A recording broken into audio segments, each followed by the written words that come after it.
Two-Faced Wrestling Talk, the podcast that goes beyond WWE and goes in depth on NJPW, AEW, ROH, PWG, and more. Also featuring fun pop culture and wrestling crossovers, listener Q&As, and extended discussions about wrestling topics past, present, and future. Now, here's your host, Kelsi. Hi, and welcome to Two-Faced Wrestling Talk. I'm joined, as usual, by my co-host, Paul. We're in our different surroundings. First of all, we apologize. We went to record Thursday night. We had some audio issues where the mic was cutting in and out, so had to re-record. I'm on the road to cover the Saints in Seattle, so we are in Seattle. So for the first time, Two-Faced Wrestling Talk comes to you from the Pacific Northwest. Yeah, it's pretty cool. Except I'm so tired right now. And we really wanted to record last night when we got here. We got here at we got to the hotel at 2:15. And that's 4 a.m. our normal time. Yeah. So we're like, oh my God, there's no way. Yeah, after there's just no 7.5 hours of travel. So we really wanted to last night. We were planning on it, but then when we got here, we're like, no, sorry guys. But here it is. Yes, at least we're recording. It was a travel nightmare between two delayed flights plus not a direct route to Seattle. We went all the way across the country to Phoenix and then up to Seattle, so a big L. So a little inconvenient travel, but you know who doesn't have inconvenient travel? Wrestling travel. Yes. Yeah. Check out our good friends. I was going to be disappointed if you didn't know the answer to that question. I do know the answer. Check out our good friends at Wrestling Travel on social media. Also go to their website, wrestlingtravel.org. I'm so tired. They've got great deals. You can go to WrestleMania. They've got wonderful deals for that. Lots of bonuses. In fact, I just saw our good friend Dave Hancock tweet a lot about the deals for WrestleMania. You get to go to NXT. You get to go to WrestleMania.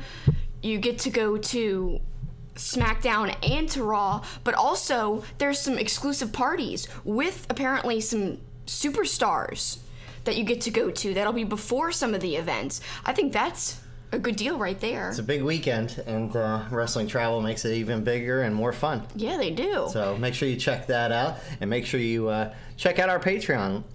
We've got some supporters. A couple new ones joined us this week, which we thoroughly appreciate. Our good friend Nate just joined. Yes, yeah. Thanks, Nate. And if you missed it, we had the debut this week of the first sports chat with me. So make sure you check that out again a week from Tuesday. We will do it again. And if you're one of the Patreons, you'll get to talk sports with me.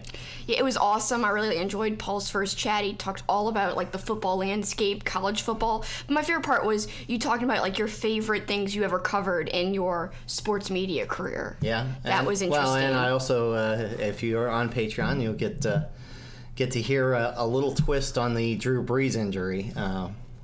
From my perspective. So yeah, because you were on the field when it happened. Yeah, exactly. So make sure you check that out. But now it's time to give our opinions on the latest wrestling shows, news, and developments. It's time for headlines.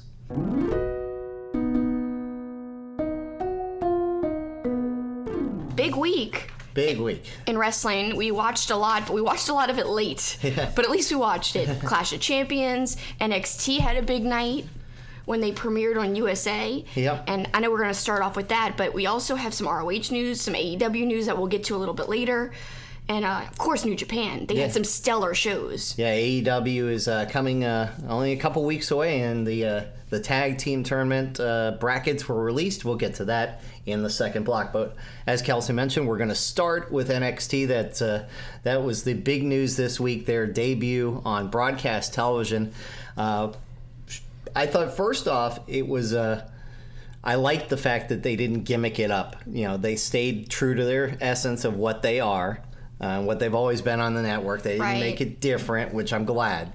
Sometimes, things move to a bigger platform and they try and change what they are, and hopefully they don't do that. And I hope they don't get scared by the ratings. Yeah, because we did talk about the ratings. I mean, some people thought the ratings were pretty decent. I think they were, if you weren't exposed to it in the past. I mean, it's almost like new wrestling, because the only time some people have ever seen it, if they don't have the network, is just little when people are promoted, basically. And does the network crashing mean that it was a good thing? Like new people signed up to go view it, and so it flooded the network? Have to, because I think I've only had a problem with WWE Network like once or twice ever in the however many years I've had it. So maybe they did attract new viewers, which is half the goal. You want new eyes on NXT. I did like the USA premiere. I loved the women's match. But I gotta say, I actually liked the second hour of NXT when it was on the network a little bit better than the first hour. Also, you mentioned it was odd to see commercials breaking up the matches. You're not used to that in NXT. Right. It's a short, compact, really easy, quick view of wrestling, like a quick bite of wrestling. And this was a little different. I like the 2 hours, but I don't really like the commercials. But it's unavoidable. It's TV. It is. But you mentioned the women's match, and what a way to kick off the show. I would have thought there'd be a little bit of nerves. I mean, look, Candace is awesome. All of these women have performed on the big stage at takeovers and whatnot, but for them to kick off on broadcast television and put on a match like they did, no hesitation in any moves. I mean, it was a seamless match and really good. I really loved it. I liked it more than the Roderick Strong match. I mean, that was a surprise, though. But back to the women's match, I'm so happy Candace won. You know, then she faced off with Shayna Baszler. They had a stare down to end, the match. So it's like, can she beat Baszler? I think she could, because she's such a great face. She'd be a wonderful women's champion to carry the division onwards, especially on this TV era. Yeah, but at the same time, I kind of would like, as much as I love Candace, well, two things about Candace. First of all, people forget she had a great match with Shayna Baszler. There was a non-title match, I don't know, about a year ago, maybe a little more. So they've already got a good match under their belt, so I think that's going to be great. As much as I like Candace, I'd like Shayna Baszler to stay champion at least for a few months, so people on broadcast television who maybe didn't watch a lot of NXT can see what we've been talking about how she's one of the best talents and personalities. Best heel, I think, in WWE as a whole. Yeah. One of the best for sure. Maybe in all of wrestling. I think Shirley is a good heel, but she's so powerful right now. It's like if Candace doesn't beat her, I know that they would eventually probably have a rematch, but it's like, at that point, who's going to beat her? Well, yeah. It just feels like she is unbeatable. Yeah, well... And you want to be careful of that a little bit. But unless she gets promoted. Well, I think you can have... I just want to have Baszler have the title for a little while in the title era for sure, just so people see what we're talking about. In the TV era, yeah. And then, look, I think her and Candace are going to have 2 or 3 battles just like she and Kairi Sane did. And I think that hopefully will be the direction they go. Hopefully, I miss seeing Kairi Sane, by the way. Yeah, I think sidebar. Yeah. I think would we get to see her once in a while? I mean, I thought they made a big deal about her and Asuka being together, and it's ridiculous how little they're featured. Yeah. There's so many people on the roster you could say that about. Yeah. In fact, we just talked about unlucky wrestlers last week. And somebody said you could say half. Actually, 3/4 of the roster is unlucky, only because they don't get featured. That's a good example of that. Absolutely. The Undisputed Era fulfilled their prophecy as Roderick Strong beat Velveteen Dream in what I thought was a decent match. Let's talk about that for a second. But I know you wanted to hit on that for sure. Well, to me, it's I'm so surprised. Dream could be your person who kind of leads this era, in my opinion. But you've got Strong and Adam Cole and, the Undisputed Era as a whole kind of being your centerpiece for TV instead. So to me, I know a lot of people like them. They like to say boom and do the Adam hands. Cole, baby. Yeah. I mean, they're good wrestlers too. Roderick Strong's an amazing wrestler, but is he exciting to a casual fan? No. That is my question. And so to me, I actually saw a tweet from our friend Glenn Rubenstein, and he said, he doesn't get the appeal of Undisputed Era. He knows a lot of people like them, but he just thinks they look kind of like normal Joes. And I quote tweeted his tweet and said, I kind of agree. Glenn said he wouldn't build a TV show around them. And I said, it's a hot take, but I'm on the same wavelength. Because to me, I asked people on Twitter after this whole conversation happened, I said, who's your favorite NXT superstar? I thought tons of people would say Adam Cole. We did have a good amount of people saying Adam Cole. This is almost 200 responses, by the way, so it's a big pool of responses. Lots of people said Velveteen Dream. Lots of people said all kinds of people. Lots of people said Ciampa, Gargano. Lots of people said, Shayna Baszler, actually. So we have a lot of great personalities. People said, I said specifically, of course, Matt Riddle. A lot of people said Keith Lee. And I don't think they're there yet in terms of the way they've been booked yet. But I think that they could be faces of the company and, of the promotion very soon if they just keep getting built up and get some prominent wins under their belt. Keith Lee or Matt Riddle, or both at one point in the future. But to me, it's like you could pick anybody. Specifically, I'm really thinking Velveteen Dream could have been more of the face of this TV launch. I agree. And then you've got Strong winning and making the Undisputed Era really, really prominent, and they have all the gold. Look, I mean, it's not unheard of that wrestlers are over simply because they're good on the mic and have a catchy theme that people love. So, but is that enough to build an entire brand around them? Most people will argue they're wonderful wrestlers, and that's why they like them. And especially if you're a longtime fan, you saw what they did in Ring of Honor and other companies. Undisputed Era is great. Especially Roderick Strong, he's a great wrestler. Well, but again, it doesn't appeal, I don't think, to a casual fan. But someone actually argued with me and was like, this coming from the number one Bucks fan, aren't they of the same ilk? And I don't think so, because actually when Adam Cole was with the Young Bucks on Being the Elite and in Bullet Club, he was my least favorite member of both, like the show Being the Elite and the faction of Bullet Club. I just don't think he fit well. He had an awkwardness to me. I think his mic abilities are wonderful, but he doesn't even get to talk as much as he did in Ring of Honor, in my opinion, in NXT. I don't feel like he cuts as many promos. Like, there's this one pay-per-view before he left in Ring of Honor where they opened it up with like a story time thing, and it was so long, it was so good. It's like he doesn't get to do that as much. No, but they do have a lot of segments with him. And look, but it's not as, like, I don't know, poignant. And look, he gets a chance to shine. I mean, he is a good wrestler. I mean, we saw it in that series with Gargano. So, I agree and I disagree at the same time. I mean, I think they're a faction that you can kind of build the TV brand around, and because you put all of them as champions, then you bring some of the other people into it, like maybe Matt Riddle takes on Adam Cole, and maybe that's how you get these guys. Maybe Keith Lee gets a chance at Roderick Strong, because Keith Lee hasn't had any sort of title run, as you mentioned, yet. So maybe we'll see it that way. Maybe they just want to have it come in, have kind of a dominant faction that people, again, who I think a lot of this is based on so many people haven't seen NXT if they didn't have the network. Let me just quickly mention, we can be constructively critical and still enjoy the product. And just because we're being a little critical of NXT does not mean that we are comparing it to AEW. I saw that on my timeline when I made that comment about how Undisputed Era wasn't my favorite. I had no mention of AEW, and yet people were like mentioning AEW to me as if I was like defending it or something, or bashing NXT against it. So you can like both promotions, and we are just being critical of NXT with nothing to do, no comparisons to AEW, just separate and apart. We're just talking about the USA debut and then the second hour on the network individually by itself, nothing to do with any other promotion. And I feel like it's crazy I have to clarify that, but you can like both and be critical of both as long as it's constructive. Yeah, well, I mean, I think I'm the most unbiased of wrestling people I know. I thought you were going to say of the two of us. I was yeah. Well, definitely out of the two of us. Because I do prefer like other wrestling more than WWE NXT, but I still like NXT a lot. And in fact, I know we had some other things happen. We had that Riddle-Dane match, which I didn't necessarily like very much. I like the brawl, though, and Walter just happened to be sitting backstage and stuff. That part was cool. That was kind of cool.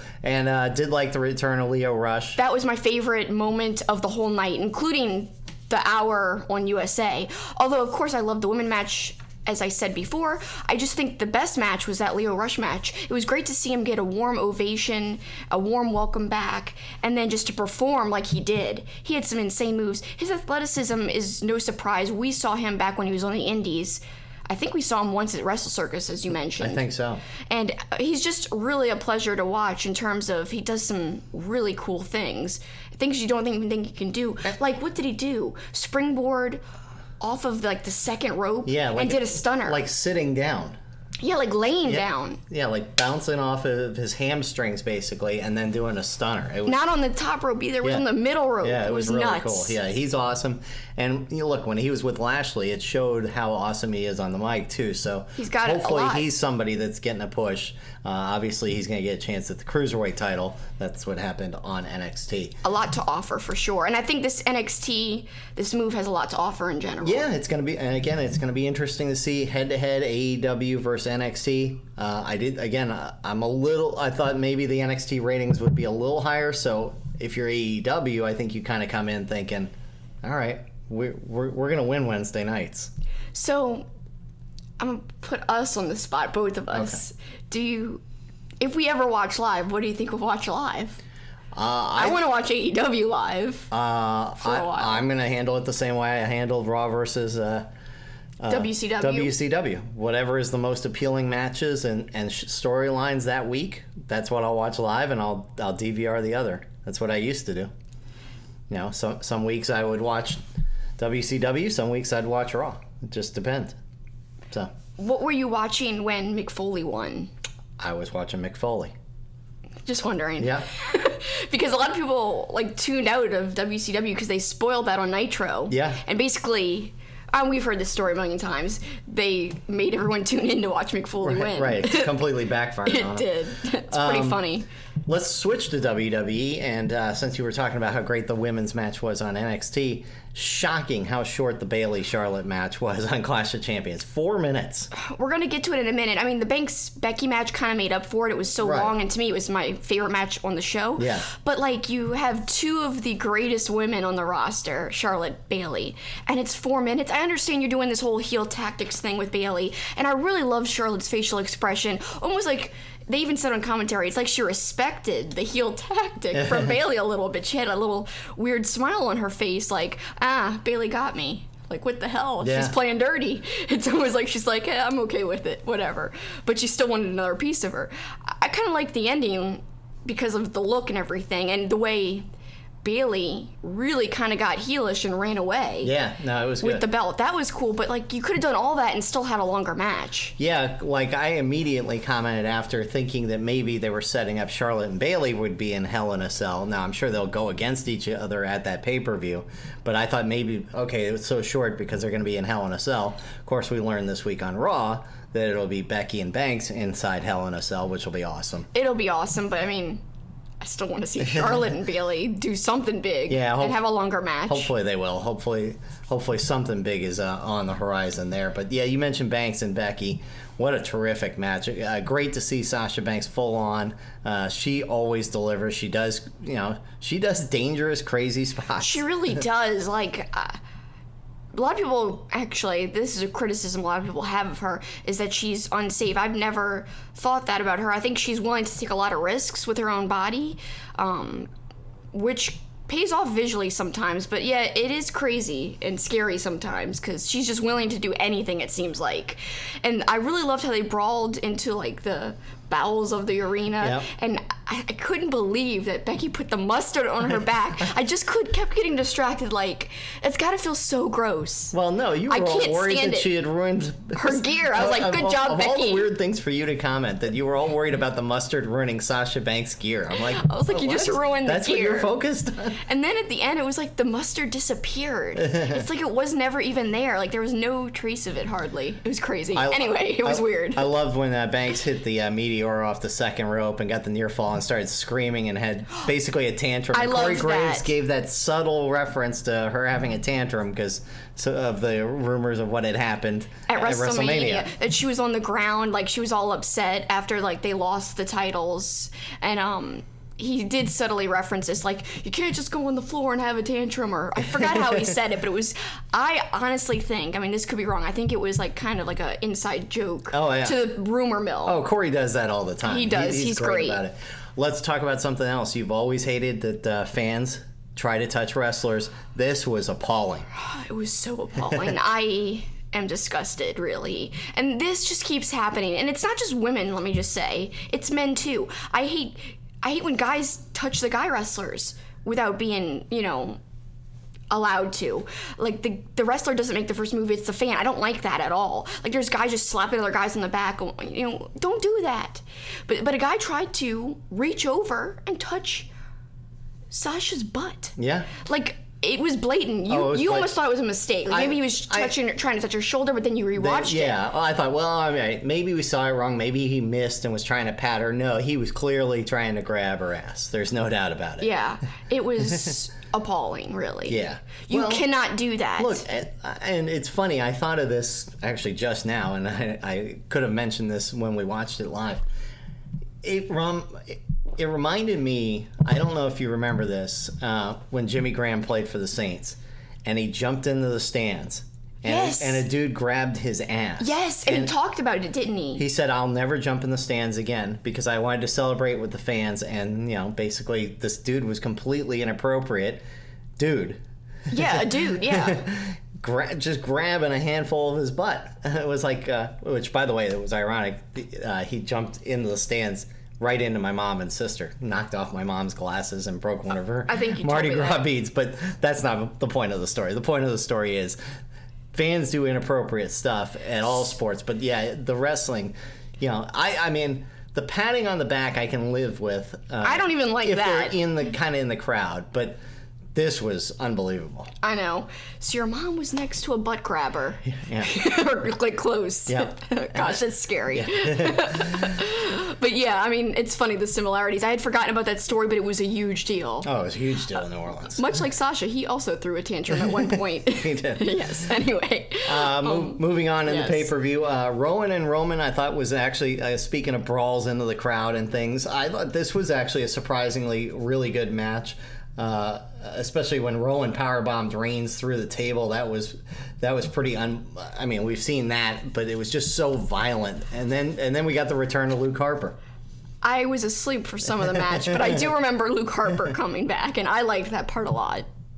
Yep. I think it's big because Luke Harper, you know, a couple months ago, God, it feels like so long ago, he had asked for his release. We heard it was reported, and wasn't granted. So he was gone for a while. I thought he was just waiting out his contract, but it's kind of nice to see him back again. He's a really underrated talent, really has some insane athleticism. Well, and him and Rowan go together so well. I was just going to say that, but at the same time, they're trying to put the storyline that Rowan's trying to make a name for himself. Yes. So I'm kind of mixed on them bringing Harper in if you're pushing out Rowan is, you know, it's I'm my own guy kind of thing. And when he's doing that too, like literally right when he's doing that. But at the same time, the way they ended SmackDown was awesome with them just running roughshod all over. The one point where one of them grabs Tom Phillips' chair and literally throws the chair with Tom Phillips in it. That was insane. No. You even rewatch it like, did they just knock him down? No, they threw the chair with him in it. Yeah, it was great. Even more epic. No, so it was. I like them together. I think they're really good as a tag team together. But like I said, it just doesn't gel with the storyline of Rowan's trying to make his own name for himself. I agree, actually, yeah. So that's a little strange. Main event, Seth Rollins versus Braun Strowman. I thought, again, they kind of like when he beat Lesnar, he had to do a lot to beat Strowman. He had a pedigree, he had to curb stomp him 4 times. That's warranted. Yeah. Strowman should be built like a beast. Yeah. He should be booked really, really strong. So if you're going to have him lose, have Rollins work him over for a long time and try a whole bunch of stuff, as you just said. It's the only way it works, in my opinion. I was a little nervous when Strowman went to the top rope because that's not something we see, and he clearly was not used to it. He was a little wobbly on the top rope. Like, is he going to fall off? But in the end, Rollins wins and then gets attacked by The Fiend after, which is setting now them to go at Hell in a Cell inside Hell in a Cell. I know I've said this before, but I love the use of the screeching noise, whatever you want to call it, and the use of the lights with The Fiend. I think it makes for a great effect. You remind me something about the use. You use the use of phrase. Let's rewind for a second and talk about. I can't remember if this is on Raw or on the pay-per-view, but when Roman Reigns used the jib camera. Oh yeah. Wasn't that at the pay-per-view? Yes. Okay. Because Rowan used it at SmackDown last week. You were surprised they didn't ever cut to that camera. I think That's a mistake. They should have cut to it. Yeah, I mean, because the jib was clearly working because they cut to the shot beforehand. So it wasn't And then like, after. Because we've seen gimmick cameras that aren't real cameras. Clearly that was a camera, so why not use that shot, if not live, in the replays? Yeah. And maybe I missed it in the replays. They definitely didn't do it live. No, they didn't. But that would have been really cool. And like you said, that was a missed opportunity. I thought so. I thought it totally was. Let's go to WWE TV now. I love the use of the Firefly Funhouse throughout the show, kind of tormenting Seth Rollins. So I'm looking forward to seeing what Bray Wyatt or / The Fiend will do leading up to this pay-per-view, because I think we've talked about it week after week. They've done such a good job of weaving in the Firefly Funhouse and the dichotomy of Bray Wyatt. I really like what they've done with the Fiend character. Really, really awesome. Actually, there's I think I saw a picture of the Fiend and Rollins facing off, like in the ring, just staring at each other at a house show. Cool. So if that's true, that's pretty neat. Yeah. That's what you should use the house shows for. And maybe, again, I've always said this, there should be some things that happen at the house shows that you can recap later, but make the house shows important, that so fans know, okay, we might see something of consequence at these. King of the Ring finals. Well, I'm going to preface this. The match itself was really good. Yeah. I thought Corbin and Gable had a great match. But is it a good result to have Corbin win? We both know the answer. Even though I like Corbin, I think this is the wrong result. It's the same old, same old. They've been pushing him for like a year or two now, it feels like. Like, he didn't need it. No. He's had titles, for one. Right. He's been Mr. Money in the Bank. Yeah. So, I mean... I think he's had titles. I can't remember. He had the U.S. Yes, title. I knew he had a title, but the whole thing is, Gable did not. No. He could have used the prestige. But yeah, you could say, he got that big moment where he got to... to put Corbin through the really weak throne. That looked terrible. The throne that splintered. It was like clearly made of I don't know what it was. Balsa wood. I don't know. Balsa wood. That's what I was looking for, actually. But the best part, I think the most effective looking part of the beatdown was when he had the scepter. Yeah. That looked like it hurt. But he broke the scepter too. And it went flinging all the way into Corey into the front row. Could they get any cheaper looking of a crown? I mean, come on. Yeah, I know. Hell? I know you're making it so he can stomp on it, but it looked like it was like a cost from Party City. Yeah, something that would be part of a Halloween, one of those $2 Halloween things that we used to get as kids. They have a ton of money. They can do better than that. Yeah. They just they throw around monitors. Can't you just make a nice crown and destroy it? Like you used to destroy all kinds of other good stuff. Yeah, exactly. Rusev back looking different with the buzz cut and looking lean. Good to see him back, but then they put him in the middle of this stupid storyline with Kanellis and who's the father. And, it's funny. I said it immediately. I'm like, what? I mean, this is appealing to the Maury Povich crowd, and then you told me that they Maury's coming, or they tagged Maury, and I think he might appear. Well, they've had him on the show before, so I'm sure that's exactly what I'm sure they're gonna do. It's who's so the father? Dumb. Yeah. How is Maria agreeing to this? You're this is such a weird thing to tell your kids about later. And it's embarrassing. It's just terrible story. I mean, for every time WWE makes great strides with development of characters or the shows are starting to and look, I'll give you a perfect example. Our friend Trace has started watching Raw and SmackDown. We get his stream of consciousness. And even he, as a casual viewer, maybe somebody you would be trying to maybe get in, he's like, this is all a bunch of nonsense. Yeah. It's nonsense. You didn't tell me he said that. Yeah. He didn't tell me. He didn't actually say it about this, but I think he has said it in the past about the whole Kanellis angle. So yeah, it's a dumb angle. And they keep going with it. And to put Rusev in it, so you have him away for so long. And as you told me, this is how you have him return? Right. Yeah. Why he's better than that? He is better than that. And what's with him getting roped into weird love angles? I know. With the whole Lana and Ziggler thing. Yeah, I know. I hated that too. Yeah, I did too. So, I mean, it's ridiculous. I don't know. I don't like any of these stupid little love angle things. Me neither. Anyway. It's all ridiculous. I want to watch good promos and good wrestling. I don't need, storylines. Yes, Maury Povich like stuff. No. Finally, the last thing we'll talk about WWE. Kofi out in the ring and Brock Lesnar challenging him, and I think this is a great move by WWE on the debut of SmackDown on Fox. You're going to get Brock Lesnar versus Kofi, but we both agree Kofi should retain. Yes. But it'll be a great match. I just feel like, man, if he beats Lesnar, it could be a great way to cement this wonderful title reign he's had. Yep. Like, really put him down as one of the prominent champions of, like, this decade. Mm-hmm. Because to me, he's had a wonderful run, and they've let him have the belt for so long. Yeah. Don't just take him off because it's, it's moving networks. Don't just take it off because it's against Brock Lesnar. Please, WWE, make the right move. Yeah. Elevate Kofi. Use Brock as an elevator. Yeah, well, not as just a part-time champion. And I'm going to be interested to see how much, because we've talked about how Fox has brought in some of the WWE stars and stuff to some Braun of their program. Strowman was recently on. Oh, I didn't even know that. I can't remember what he was on, but I think a commentary on something. So, I think it is a perfect move by WWE to have probably one of your biggest names in Brock Lesnar be on that show and go against Kofi Kingston.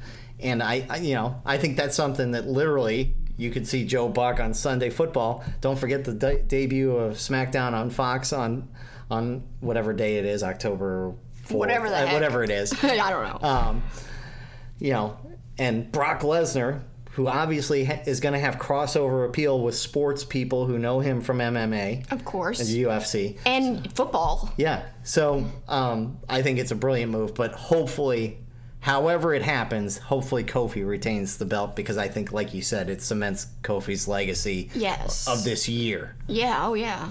Let's switch to some other headlines and other promotions. You want to talk a little NWA? NWA is making some big strides. They're moving forward with this studio-based wrestling show. The first two are set to happen very soon, end of September, beginning October. They released a new logo, actually, for these first two shows in Atlanta. It's really cool looking. If you're watching on YouTube, I'll put up a graphic right now. It is, it's got, National Wrestling Alliance, then it's got like the state of Georgia. It's really neat looking, very classic looking. And they're going for a classic feel, obviously. They're going for old school NWA feel when they used to have studio shows. Right. And actually, I do want to mention, they've had some additions to their roster recently, including someone who I really, really love, Ricky Starks. And there's a great video on NWA's YouTube channel.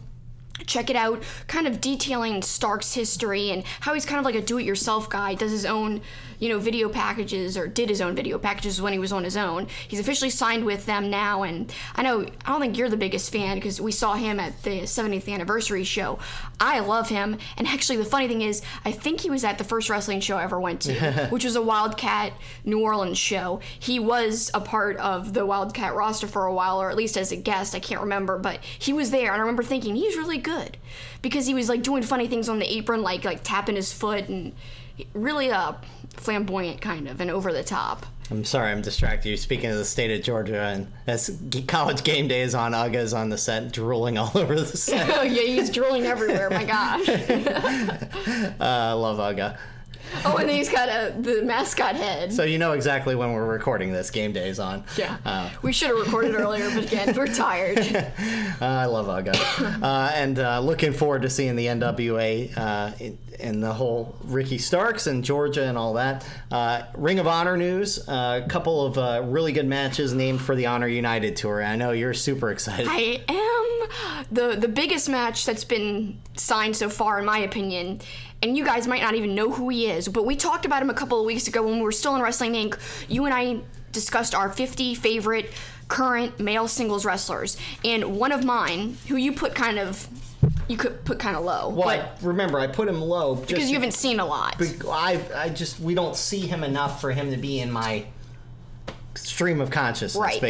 Basically, we're talking about one of my faves, Speedball Mike Bailey. He's so much a favorite that I have a t-shirt of his. Like, I went out and bought a t-shirt. I thought I was going to have a chance to interview him, but it never worked out. He actually can't wrestle in the United States. He's got a visa issue that he's still waiting out. That's why this is taking place in the UK. He can wrestle there. And it's awesome. He's going to go against Bandito, who I think was also on our list. I think. And is one of our favorites. Very favorites. He's wonderful. But to see them go head-to-head, if you guys don't know Speedball, he's like Will Ospreay.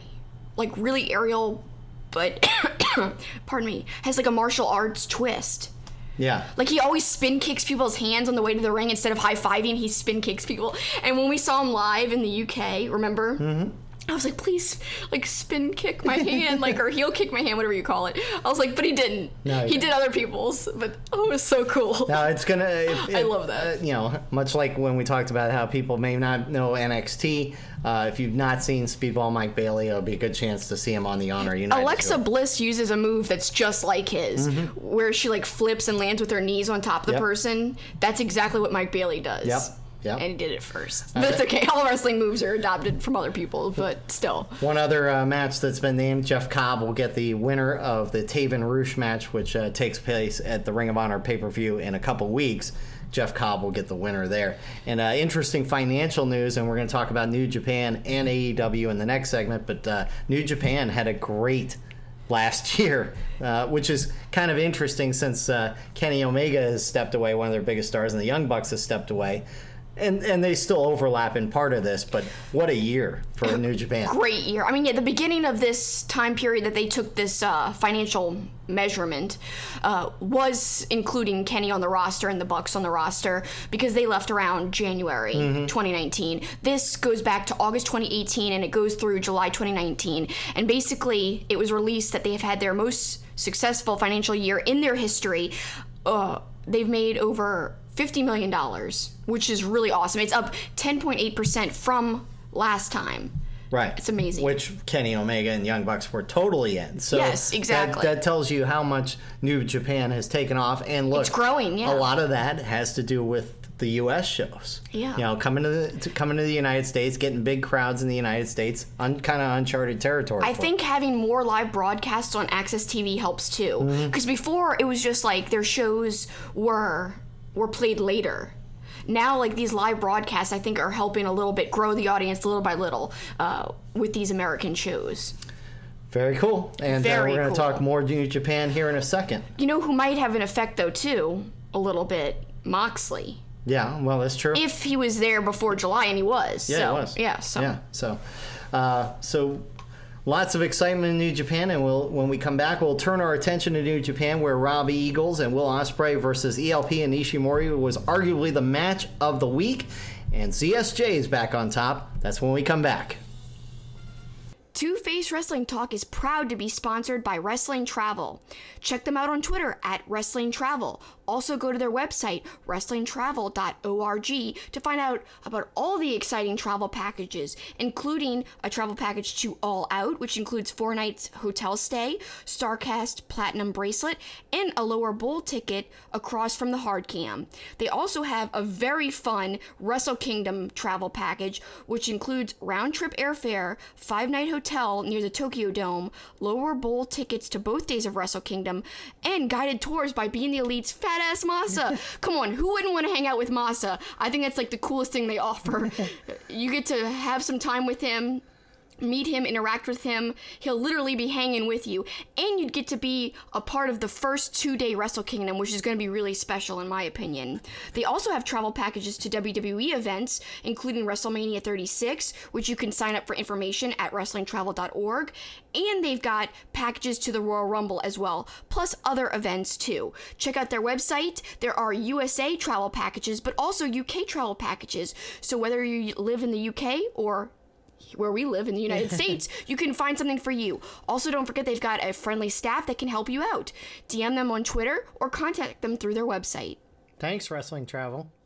Our Two-Faced Wrestling Talk logo was inspired by Two-Face, the Batman animated series character, and his coin. The logo was designed by the talented and creative artist Eric Hudson. Eric creates wrestling-themed pieces as well as other pop culture art. He is also currently working on a Roddy Piper comic book. You can follow him on Facebook, Twitter, and Instagram at Dreaded Dinosaur. You can also support his work by becoming a patron at patreon.com/dreadeddinosaur. Please check out his work. And now back to Two-Face Wrestling Talk. So we turn our attention to New Japan and 2 nights of destruction. Night 1, headlined by Tanahashi versus Sabres, rematch for the British Heavyweight Championship, but we'll start with Yoshihashi and Ishii versus God.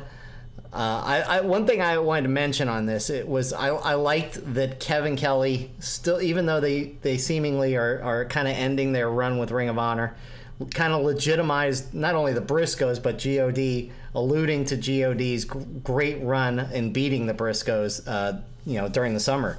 Yeah, I like the reference to that because, I mean, they had such an amazing little feud the last few months. And to not mention it would be absurd, even if they sever ties. I just think you can't ignore how great those matches were. Like, that's on the ladder match is on the possible list of our best matches of the year. Yeah, it is, for me, one of the best matches. So me too. And during the match, I love the smile on Tongaloa when he popped up from Ishii's suplex. It seemed devastating, and he just kind of pops up and smiles. Yeah. I love his facial expressions. I love Tonga. I love Tongaloa. They're so good together. I mean, they're just, I love their personalities. I love everything about them. I love them, too. They're really wonderful. Whenever we do our tag team rankings match, they'll be pretty high. I don't know if they would be the top, but they'd be close. You've got so many favorite. I know. Like, you love Lucha Brothers, too. True. And I love LAX, and I love the Young Bucks. And I love LAX, now too. I like another team that we're going to talk about in a minute in New Japan as well, too. They're so great. Kenta provides the distraction as he appears on the top of the ramp, and so God gets the victory and setting up a Kenta versus Ishii showdown down the road. I can't wait, yeah. Yeah, that'll be great. ZSJ and Tanahashi, and in the bouncing back and forth of belts, CSJ is back to being the British heavyweight champ. That doesn't bother me, and I think the match was even better than their Royal Quest match. I agree. It was so good. I popped when he won. Yeah. I wanted him to win. I wanted him to get that title back. I know you said it was kind of quick because it just was basically like hot potato, but I liked it because he should be the British champion. He's the one who's actually like in Rev Pro. Yeah. Although, you could say like, well, Suzuki's held like tag team title belts with Sabre for a while, and there's been other champions who, weren't in the company full time, but still, I just feel like he's had such a prominent run as champion. It's kind of cool to see him back as champion again so soon. And it just makes the feud with Tanahashi that much better. Going back and forth for months and months, and it's a kind of cool way to top off the rivalry. Yep. I thought ZSJ early on showing just some amazing creative flexibility in this, and I loved him arguing with Red Shoes. I thought that was all very funny. But yeah. ZSJ rightfully gets the belt back, but as you mentioned, probably the best of their matches in singles. I thought it was really. I gotta say, we joked about the one in Madison Square Garden. We didn't really pay much attention to. That could have been the best one for all we know. We wouldn't even know because of the whole Enzo and Cass appearing in the match before that. We were so distracted. But the one at Royal Quest was decent. This was really good. Yeah, this might be my favorite meetup between them. Like you said, I have to agree with you. It was awesome. So let's go to the next night, and I tell you what, might be my favorite match of the whole week. Yeah, I think it probably was, and I think, as I teased a moment ago, I think the Birds of Prey could be like one of my favorite tag teams. Me too. If they keep them together, which would be interesting because Ospreay has been so long just kind of a singles guy doing his own thing. Putting him and Eagles together, I mean, that match was like I don't feel like I even fully absorbed it. Like, I want to go back. I would love to watch it again. And watch it maybe even later tonight after college football is over. Yeah. Because I didn't really absorb Me neither. The enormity of it. I just remember just thinking, oh my God, these guys are flying all over the place. And you know what? What struck me... Which is no surprise, obviously. What struck me about this match, I can't remember who you said this about recently. I think we were watching, clips of a tag team, highlights of a tag team. Can't remember who it was, if it was the Bucks, but you were like, oh my God, they're so in sync. It was brothers, so it was either God, it was either Bucks, or it was either Briscoes. Yeah. And whoever it was, they were completely in sync with their moves. And what struck me about this match is that Birds of Prey have been wrestling together not that long. No. They have that. Yeah. Very synchronous. Is that the word? Whatever. They're very much in sync together. They're perfectly timing their moves. Yeah. To where they're like rolling, they're doing things at the exact same time. I really like that, and it's not easy to do. Well, there was a sequence. It must have been, maybe it was the Golden Lovers, actually. They were really in sync. That's what it was. Yeah. They weren't brothers, but still. No, because it came from when we watched that Omega documentary. Yes. How in sync they were. You made a comment like, oh my God, they're so, like, everything's, like, every move, every roll is, like, at the same time. Like mirroring each other. And that's how I felt in this Birds of Prey match. I felt like they were in sync, on time, just gelled. Yeah, I mean, there was a sequence, not quite to this, but I remember we were watching a PWG match, and remember we were thinking, you were trying to take notes, and there was too much going on. Like this. In like a 2-minute, there was a sequence in this where the Birds of Prey did so many things in the span of like 90 seconds. It was amazing. So if you haven't seen this match, go back on New Japan World and watch it. It was incredible, but in the end, ELP and Ishimori retain the junior tag team titles, and we talked about how the tag team divisions in New Japan are kind of waning a little bit. That's why it's great that the Birds of Prey are around right now. If we can, again, I think, look, we've said it a million times. I think they should eliminate the junior heavy and just have a tag team title. Lots of people have thought that for a long time. Because the pool is so thin in each division, but if you combine them both, then you've got a pretty strong division. Bucks used to kind of advocate for the absolution of the divisions in the tag, of the weight classes in the tag division, but never happened. No. They still got to wrestle as heavyweights, though. That's kind of cool. Well, so they moved up. But that kind of hurt the junior division. In fact, I feel like it hasn't bounced back since then. But it's great. Like you said, they might be bouncing back right now a little bit. I loved Red Shoes kind of encouraging the crowd. Like he almost became a fan in the middle of it. Yeah. And how about ELP, that insane backflip over the like moonsault that went over the railing to Ospreay. That was scary. I was like, oh my God, what is he doing? What is he doing? That was really, really scary. And I think Ospreay even like had hit, like his shoulder went through the gate. Yeah. And that was a little scary for a second when he was out there, and then he got his shoulder out of that, and then he caught ELP. That was awesome. Really well done. Just so many, like, we can't even really give a play-by-play. It was just way too much. It was amazing. And again, I want to go back and watch that again. I would watch it tonight for sure, yeah. Bushi versus Kenna was the main event there, and right off the bat, I love that Kenta is embracing the heel thing. I think it's what a good great. Decision to make him a heel. Yeah, because the crowd really does not like him, and he loves that the crowd doesn't like him. He's playing up the heel character really well. He is, and I think he's just more interesting as a heel than as a face. And it makes sense too if he's coming into a company he's known for being in Noah for so long. Now he's in New Japan. It kind of makes him an easy to dislike character. Mm-hmm. Like, you know, if you're a New Japan purist or whatever, you're like, oh, he's a Noah guy. So it lends itself to being a heel anyway.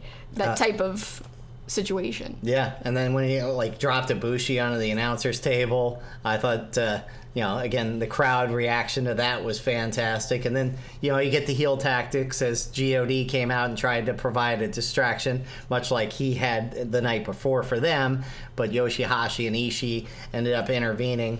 Kenta hits the V trigger on Ibushi, and you think Kenta may actually win the contract there. I was hoping. You were, but Ibushi hits I can't even. I still can't. Kamigoye? Kamigoye. I can never say it properly. Neither can I, obviously. And then at the end, Evil confronted Ibushi. Whatever. So, I like Evil, but I don't know. That obviously dating back to what happened in the G1. I just don't think Evil's going to take away the contract. I felt like Kenta, that felt like a match like, oh, there's some possibility here. Like, you get a little scared if you're an Ibushi fan, like that Kenta might steal it away. Yeah. This, I feel like, there's no way Evil's going to... As much as Evil is good... that was terrible English, by the way. I've been saying bad things all podcast long. I can't even speak, so you're not alone. I don't think there's any chance Evil is going to be at Wrestle Kingdom in the main event. There's no chance. There's just no way. That's why I can't even defend it against anybody else more prominent. So another Destruction show this weekend. To me, 3 kind of big matches towards the end that I am really looking forward to. Robbie Eagles, Kota Ibushi, and Kazuchika Okada against Bushi, Evil, and Sonata. Yeah. I think that'll be fun. Hiroki Goto versus Shingo Takagi. That's going to be a hard-hitting affair. And then the main event of this show, Tetsuya Naito versus Jay White for the Intercontinental title. And? You're asking me to guess or something? Well, I know you always feel like Naito doesn't get enough respect. Is he gonna hold on to the belt here? No. You think Jay White? I think he's had it too long. Yeah. Maybe. Yeah. I'm thinking Jay White needs a little push there. Yeah. He did so well in the G1. It'd be kind of a good reward. Yeah, but Naito is such a good. Because obviously right now, White is not in the title picture. It feels like the heavyweight title picture. It feels like Naito will never be either back there again. I mean, no, I know. We keep waiting for his big Wrestle Kingdom match again, and it just doesn't keep working out. And now it's like Ibushi's time, and I mean, I could see if Ibushi does become the heavyweight champ at Wrestle Kingdom. I'm assuming he's going to beat Evil, which we just talked about. There's no way he's not going to. Right. And he goes on to Wrestle Kingdom, face Okada, and wins, then maybe Naito's one of the first challengers. Yep. But again, you're going to have him lose again? Like, Naito's got to win it back eventually. Because, like, he's one of the top people in the company in terms of merchandise sales and just being over in general. Yes, he doesn't get enough praise, but I still think it's going to be Jay White. I think so. Who wins. I do too. I think Jay White may knock him off, but who knows? Who knows? It'll be a fun show. Again, there's some Young Lion Cup, and there's a bunch of 6 and 8 man tag matches, but the 3 we mentioned are the 3 I'm most looking forward to in that show. Yeah, me too, actually. I agree with you. But the big question is, if Naito loses, where does he go from here? Only time will tell. That is true as well. That is true. So we will see what ends up happening with Naito and Jay White. Finally, let's talk a little AEW. First of all, you want to talk about the new artwork and the official name of the show. So we speculated this because I sang badly TNT Dynamite, and it's AEW Dynamite now, officially. They released some artwork that kind of announced the official name of the show on TNT, and it was really well done. It's very colorful. See, I can't speak either. It's very colorful, and the facial expressions kind of made me laugh, though, because almost everyone on the poster, I guess you could call it a poster, or I don't know what you want to call it, everyone on it is, like, screaming. Like, it has a scream face. There's only 2 or 3 serious faces. I was like, so people are going to think that all wrestlers do is scream, like, ah! Everyone's, like, just got their mouth open. And for some reason, that really distracted me. But wonderful artwork. I guess you could call it art because it doesn't look like pictures, really. It's got, like, some color, and along with the name, it really looks cool. Yeah. Well done. No, and their promo is really good that's been running on TV. So, I can't wait for Wednesday nights. And I was thinking about this the other day. With SmackDown going Friday, it feels like we get a little, like, it's almost seems like it's too much with Raw and SmackDown and back-to-back nights. Now we're going to have, like, a little break. Monday, Wednesday, Friday. It's going to be strange. Yeah, no, it'll be awesome, though, and I'm looking forward to those Wednesday night showdowns. I just can't see anyone watching live on Friday, though. No, well, I mean, a lot of people don't watch live now unless you cover wrestling like us. I was gonna say, yeah, but we don't even watch live. To be fair, we rarely watch Raw or SmackDown live. No, we don't. Some nights we watch it, but we're like an hour behind and get caught up and stuff. So, but back to AEW, they did announce the brackets for the tag team tournament. We can kind of go through this. Left side. The Young Bucks versus Private Party. I know they want to push Private Party, and this will be a chance for Private Party to kind of show out a little bit, but there's no way the Young Bucks don't win there. No, I don't know. I could see them letting Private Party win. Really? Yeah. I don't know. Maybe. I don't know, but then you're introducing to a new audience, so maybe it will be the Bucks. Yeah. Maybe they'll just have, like, an opportunity to have a great match against the Bucks and, like, get elevated in that way, even if they lose, but then the Bucks go forward. Yeah. Because I think the Bucks are obviously a great centerpiece to have when you're launching TV. I know you complain about the owners of the company going over, but when you're launching the TV, they should be prominent.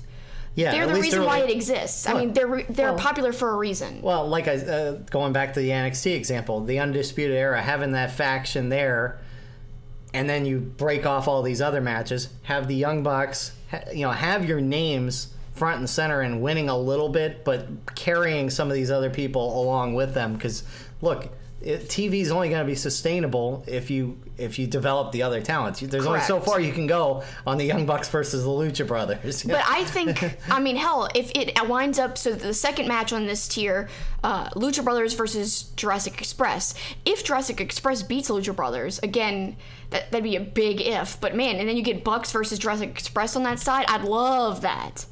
Yeah, that'd be cool. I don't know, personally.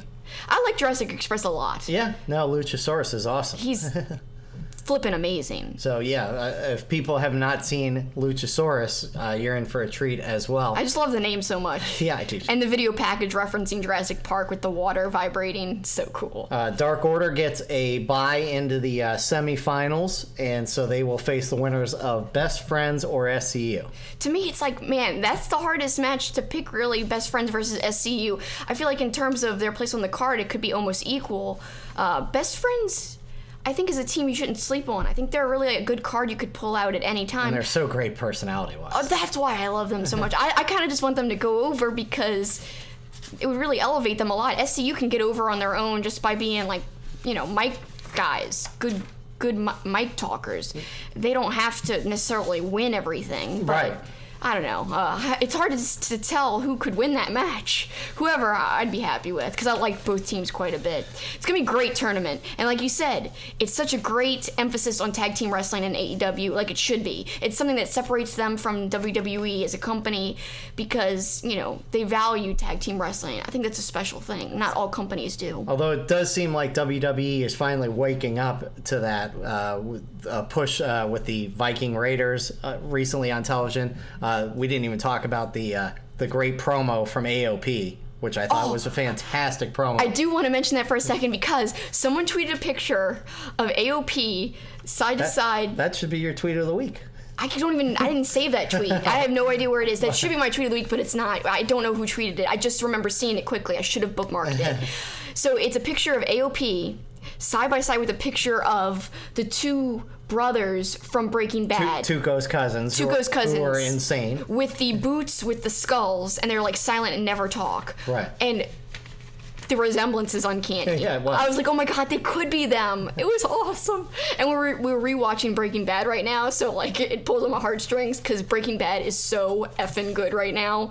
Rewatching it, it's like, oh my god, it's the greatest show ever. So that little reference and comparison really made me pop, kind of. No, I liked it a lot. It was awesome, and it was a great promo. It was, even though there was no like English, there was those subtitles. It worked for some reason. It was fantastic. Yeah, I thought menacing. I thought it was really good, and I hope they're about to get a push. And again, hopefully WWE getting the fact that they've got to get that tag team division going too. They really should only have one tag team, but the fact that they're going to do a brand split, there's no way that's going to happen. Yeah. So got sidetracked there. Back to NXT. AEW. Who do you think? We're not going to make a prediction on the tournament, but who do you think would be the best to be the first AEW champion? It's hard not to say the Bucks. I know. Also, where does LAX play in this? True. Are they going to come and break up some of the matches? They got to be involved and do some upsets. Like maybe they'd upset the Bucks. Yeah. Starting a Bucks LAX feud. So even if Bucks don't win, they're involved in a really awesome TV-worthy feud on the side, outside of the tournament. I agree. That could be great to start off with. Because as I said last week, saw Bucks versus LAX on the Chris Jericho cruise last year. And let me tell you, you're in for a treat when you see it on TV because it was awesome and you can't really find it. Like I saw one bootleg copy of it, but somewhere on the internet, someone must have filmed it off their phone, but it wasn't released by the companies. So you can't find like an official version, I don't think, as far as I know. But it was wonderful, and I know when they face off again, it's going to be even better. It'll be awesome. Yeah, so I'm excited to see where LAX plays in on this. But in terms of the tournament, who could be the best? Lucha Brothers could be really good.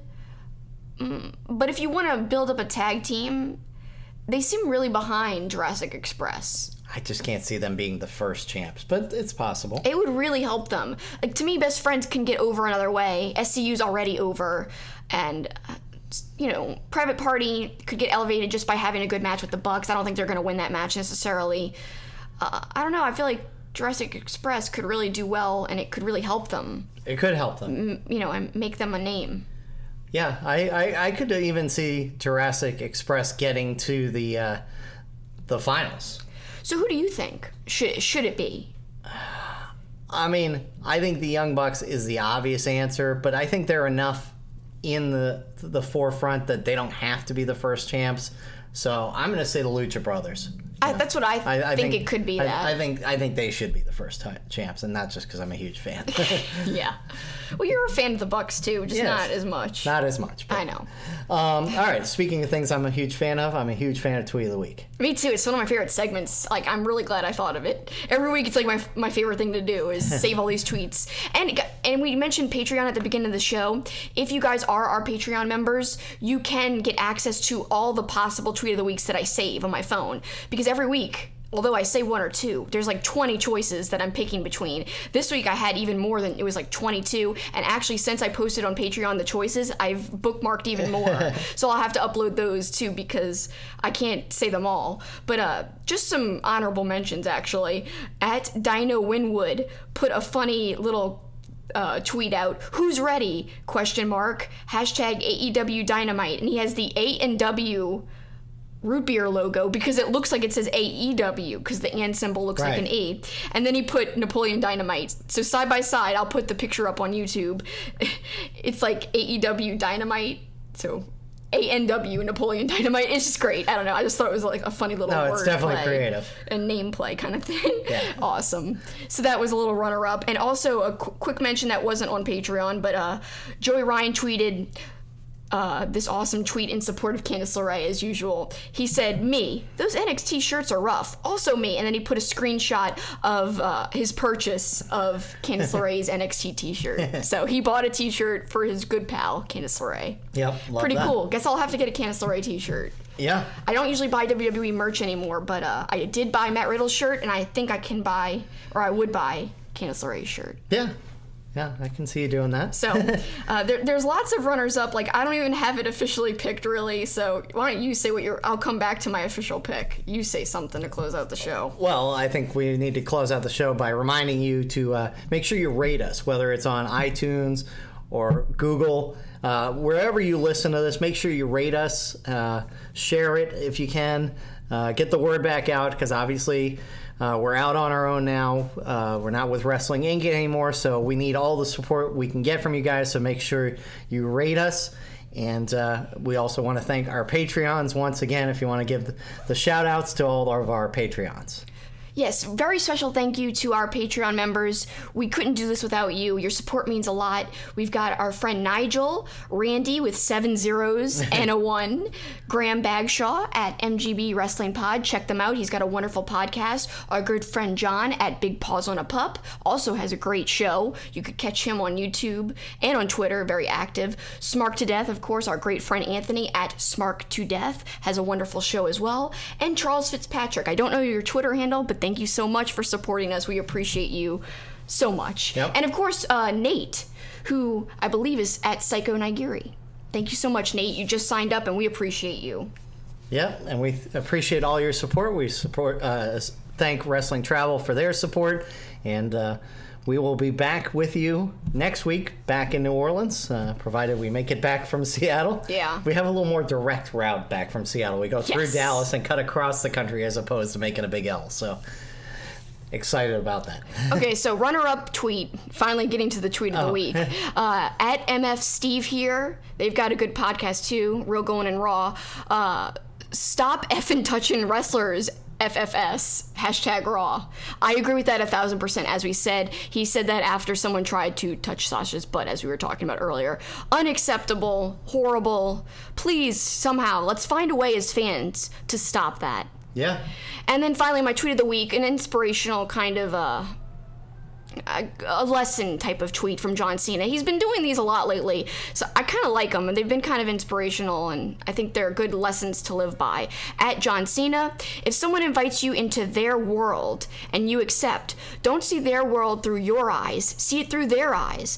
Lasting bonds are forged through empathy, respect, trust, and vulnerability. They are as valuable as the precious time spent to build them. Good stuff. Very good stuff. He's got really good ones lately. So I've got a lot of funny tweets that almost made the cut. And again, it's all on Patreon. Check that out. Cool. And check us out next week. Yeah, but for this week, that's it for us. That's the finish.